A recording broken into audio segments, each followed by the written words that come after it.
thì live phim sẽ gen rau bố sự chăm rau sa su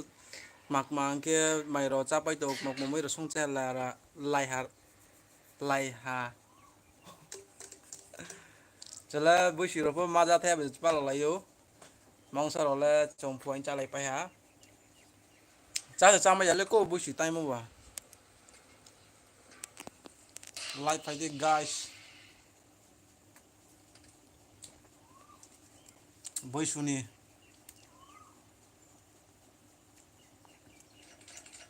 à cái apa junya kena le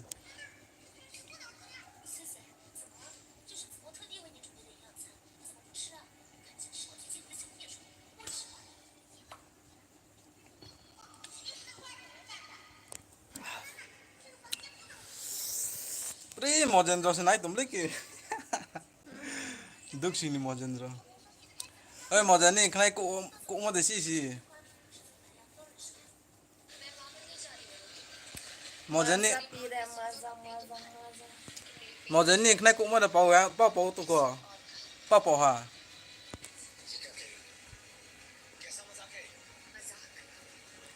Wati ơi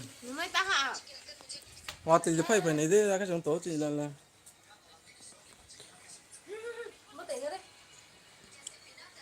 Wati phải mà này đi Wati in kiếm tổ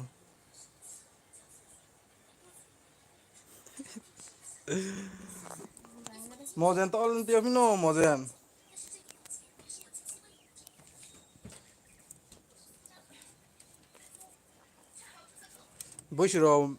Bushiro baba nam ba bondo ro maya de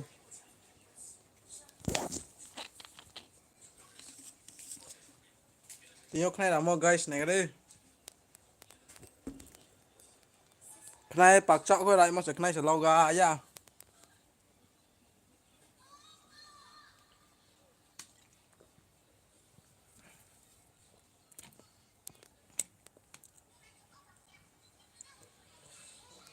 và cái Mojen xuống rồi xin nó tổng tham rồi là ơi Mojen mà ta somen bridge la somen inka otre nan dols poson kamu somen Gabriel to layak inka bot somen bridge la Mojen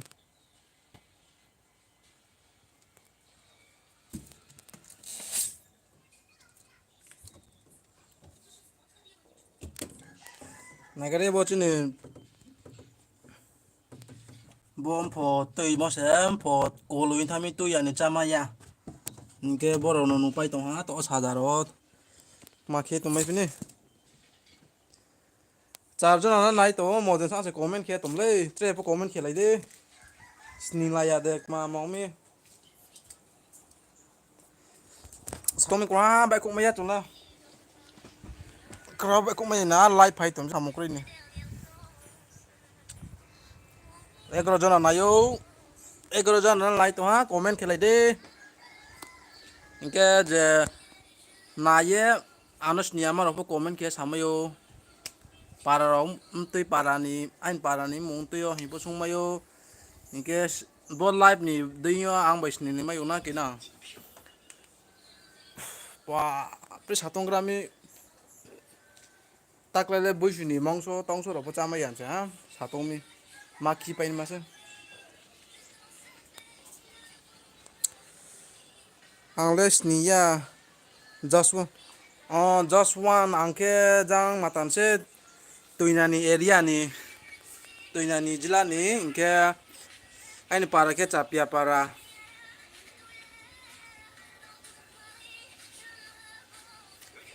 just one channel Mary yang hello afternoon hello Mary Kma Khe tong mangso ro de cha tong moi ro de sung tong awal de sung su tong salai gari Kma Khe tong Mary toilet mongso po crying ki cha ma se kom ki cha lai de makhi pai nang na awai ro po bang bon ta cha de kom cha de sakrong cha ma tong se na thanda ro nu se changma ke tonglai de mongsor bisi bang ta jare saton din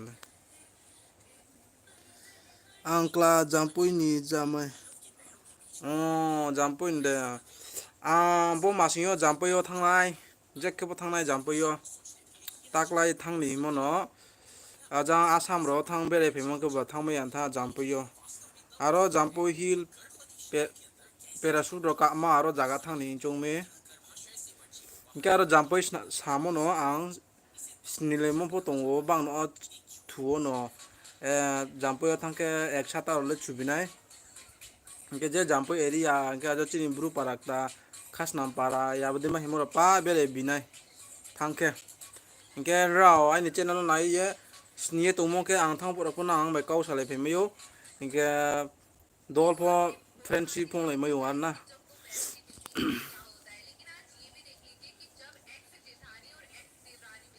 thu Joshua sunia nin saisle ke ala pau tomse ntiopi Joshua nang to ro jampui ste de ni no de meitiri ang nole ang sa lanai ha ataruben ake na ha like ba snai ke ba ladik ma na la like ba chuno po invite di dina meriri ang no la na po mojen ro bai ro comment ke to no la na comment ke to hey brother, what are you doing? Reds brew. Oh, ma apa kia? Mana mai roca pai no a togra na. Kurang baik kok maya. Ingke tini sario busu being busu tok te komoro video ke nai de sa salai de. Ang le kau ya, ang le busu tok te ro le wa pa kau ya ko. Being komoro le no har po sa le kau ya ko na ke jrai pang sini Cristiano me. Joshua busi mangso pal tongo wah pagarin sabat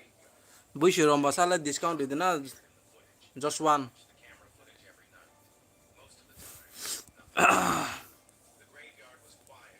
football post mangsom sa kizila hala mangso le time foyo cholamo 1.5 kg ha bahain si halau ingke mbu bo khunjurau abaka wajala abase upo kaham do upo butu pung ya juan ken ma wo abo laya chale mo se spoi ya am phang bang tha ya jam mo se sa cham mo se oklai cha tham se a cha ma ya ma mata ingke to ke ai ning kras no se to chong phai mo ke toina ni yo ai para ke chapia para do ingke to ang to mo ke ai ning kras on para wa brin para wo bang thio po phwai ke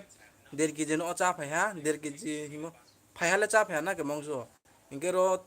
phai mo ke ro ke bang ke ro ke apa so ke ai ning kras on ke sangsa rung me bang te ke mongso te cha cha pa mi ya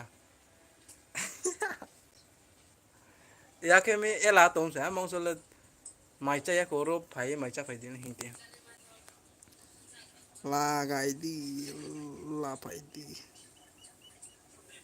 parendro meri ri yang light khak sangu light dimen bo ya being bu shu to ke mo sa live ke khnon cho ang khnon cho mala are ke sama kene manu aksi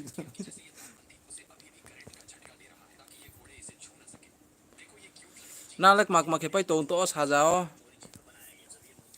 to ke to wak mak ke pai to nang salai ga de BOISU mukbang videos nam di thumbnail krui ke BOISU ni ang mukbang video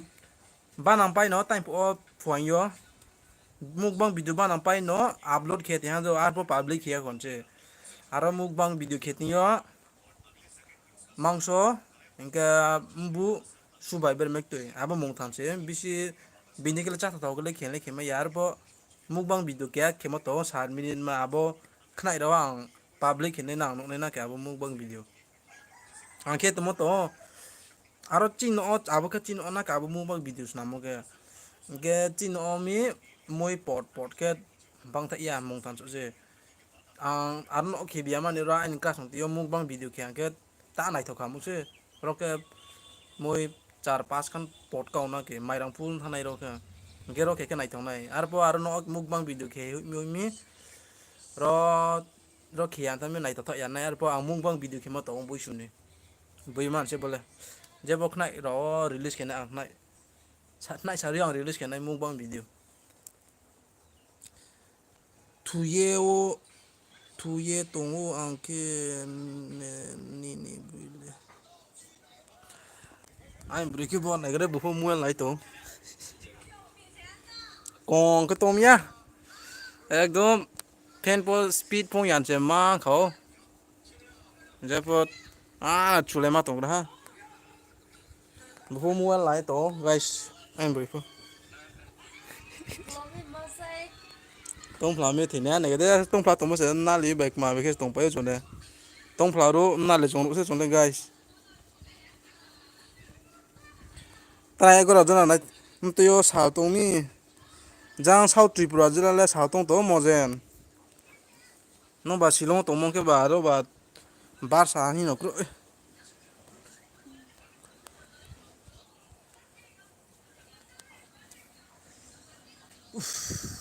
mà cái này xí bây cái này làm một brain hay là sao lại cái đấy kia tiếng ra vì mình bo cái tắc lúc cái làm lên làm blog con úc na ek sata rồi là cả ha apa sih lau ya tao cái base cái làm này tao cái lau rin chu tu phim mình nó are cái style kayak mana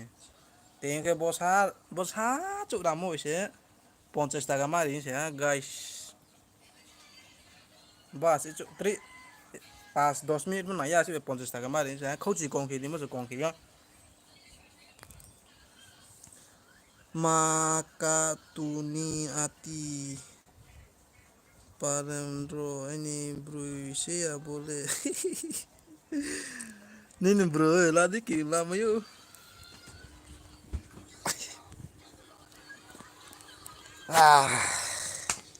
football post ni bro ide lama yo ke boleh mbi ba maka tuni ati parendro lek masuin bo maka tuni ati are nui pio joking khelai min si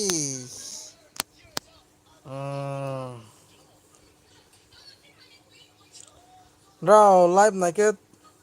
rao là vui lấy thế sao su khó không nỉ po live đi một lần đó là rao khó vui có ya xí lông đó thang tụi mình sẽ rao hết mà rồi thế nào san hạt này làm cái việc này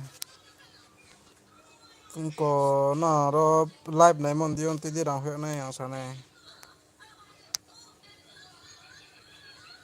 parent đó đi message delete khipi khele mommy Bộ game cô này thống nhá. bộ game này thôi bộ guys này đi Chơi này là game con này thôi.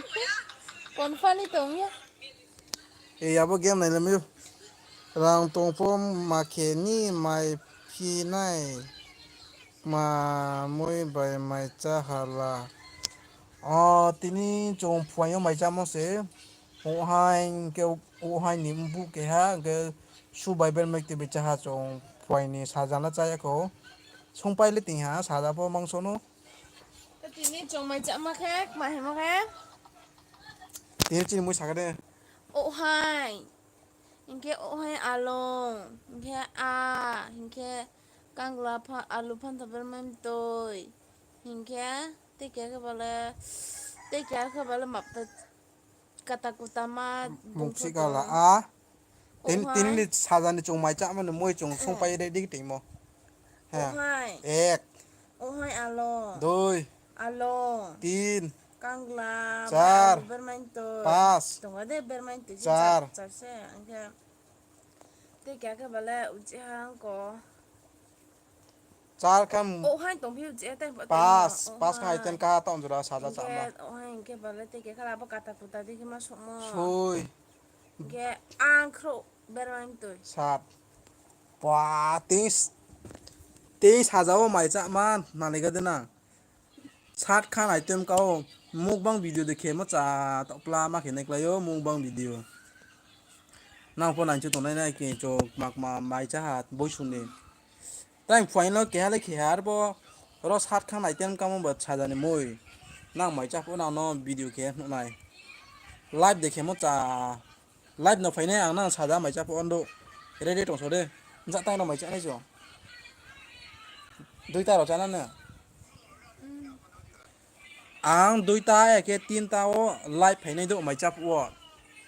chini sat khan item bai mai cha mo nang ane naile me una ke chong mai cha mo BOISU ni special memory je ke pong ha ase moi ba ro chong song ja ma ya mani jule song ja ma ya ba ke live video phai memory je ke bola de ne kaw ona na duita ti ris ke tin taw live phai ne ang apu na uchi pide mai cha po apu ke mai cha mo nuk na apu ke blog khedi ska taw tu khong nai ro nom sa mo Mojendra, please speak with English. Sana ya English bala English maya. Me kidi ang po chapai nai. Chapedi. Rot post office tu ni. Post te ro phai ke kisen pasong no unte yo inge chapai mai msia. Ma. Ano je final la phai mi yo. Chopo narwai no em lekela. Chopo ajan chapian ni final phai no. Narwai jan oklai to chopo. Rain crash ong te. Emban kidi ang no po nang para o ya de. Ang le to para ya chapian ni phaiklai ro tuina ni phaimi aning tran ni no BOISU ni invite li mi chono po mai cha phai ding ye nkia mozen no yang to tuina ni se ain bri no na ke ro bang ke christian so long pia ba are mi chono cha phai ding invite jam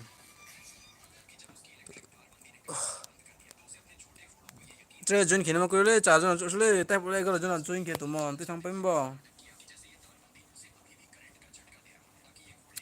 mozen ba ke asu chamuro bota na ya ke ba live sa phai ke join khipi jau ke boti maro nai chu tum na ke bung ke local ni ne aria de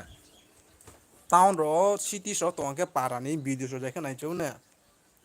mozen thi re thi ya sagala town ro tong ke city so tong ke para ni video so mo sto nai chu wang po ska ga to la ron bara tong ke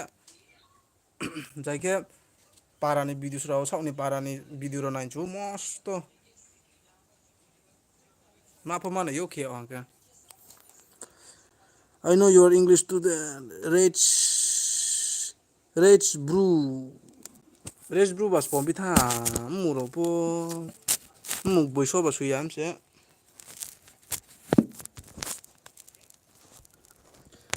ale English student no aren po English e pop bitha le muko rang exo ai se rang krein to do ra to ang busini dinyo rang kroi rang de kha ko su mai no hiam no block he to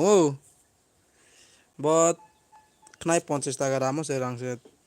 ka de mai se ro su ha bon ngano te kang tha na me kau sa le na jo to bot champa he na pai no le de to almost to basi botol to ma se 20 টাকা ka mai to tre le churao inke tre khochi ma dan nu tu mos lai bot champa he na ma 20 টাকা ke ne ke den sa botol to thau bo pai no le de to le je bo ba ku mong khai ni bes om se ha bo 20 টাকা se ne ke den sa to mai Ruben nang khau kidney phanai de tong nimai chinjila kidney phanai ro hile kya no bo khaya tong jora wo maya chinjila la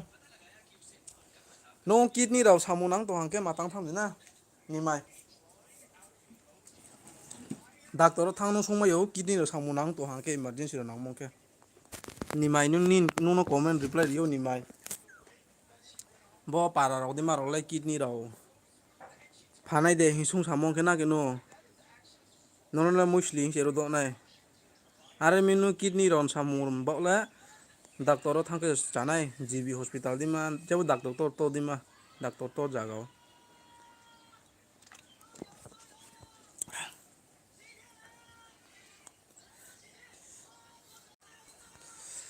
net se ma ba slong hata samaya clear de on salai ke de clear de on comment ke de ai ni mobile ke live hai ke ma blur khong hata samaya ai ni video slowly clear khon no war po live hai ke ma le blur song me abi samaya ang setting ro check ken ha ma me blur song me samaya solve ke me ya live hai ke blur ong mo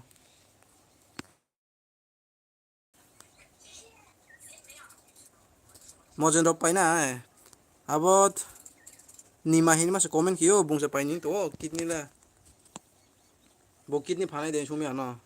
mane bing kidney phanai de tong sumi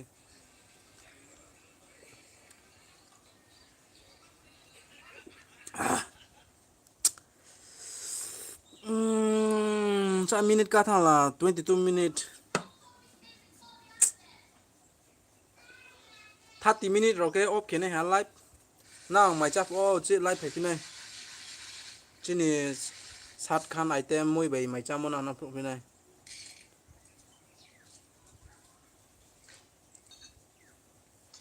mojen comment ke ha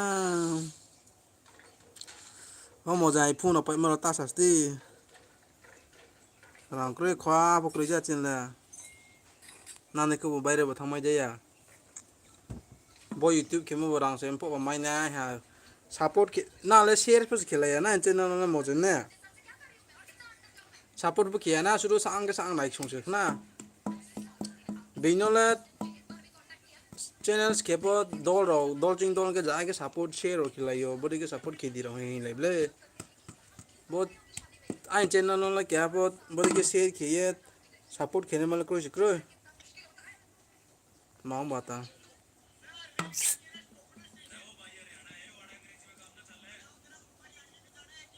nong le rang sa mai ri nai ha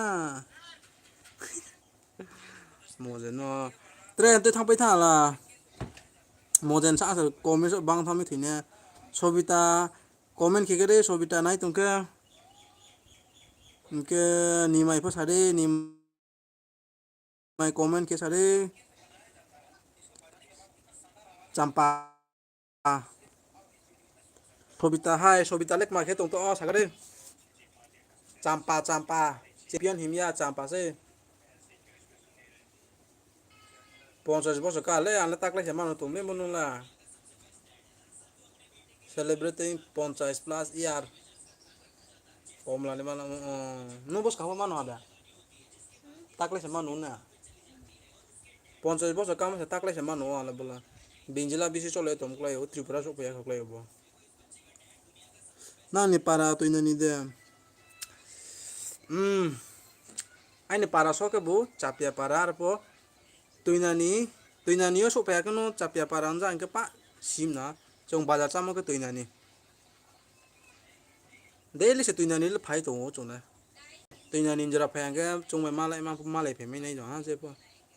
tuinani ke bo main inge jang chapia jam je dala no ha chapia adipur jam puste jam je dala no ha tuinani jara ke main ona ruben nang le try khanai le laya khode try khanai la ma no rangkri ni lama ya ko rangkri mane laya ko na tonga mai ko try ko ba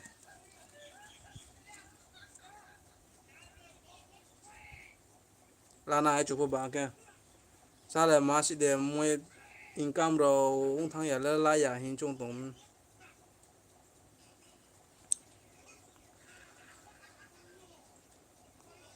sobita no ke man ke no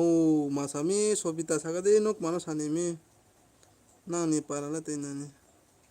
mojena bua hu tum de ama long tum da wakchi tum le mojen ba comment I hit halay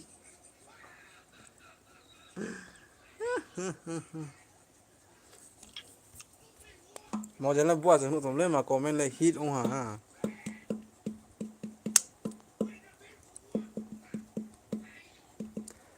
YouTuber stick rồi ba comment bang ya na bin lakh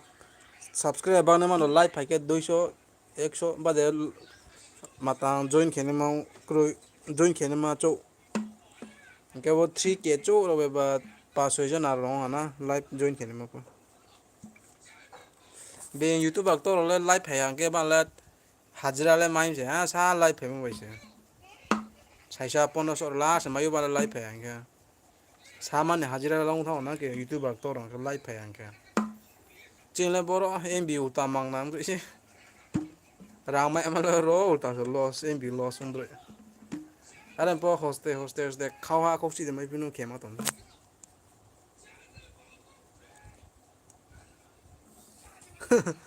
mà giờ nung vào bura ra cả lấy chín lấy chứ anh nên sao là nè bro sẽ last day nó phải mà giờ bura cả lấy nung bà scan khai cũng mua được bảo tham đấy bura khá giả khai thì bạc sao nè nên phụ thuộc vào hội đi kinh sao là nên Facebook mục mà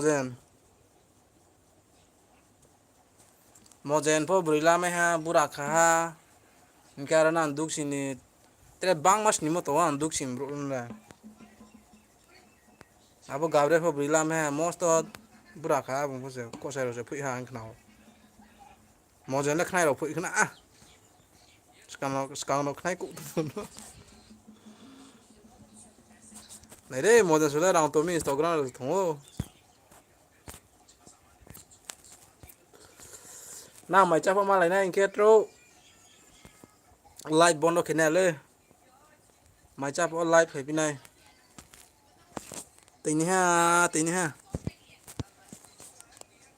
What do you want to stop streaming? Okay.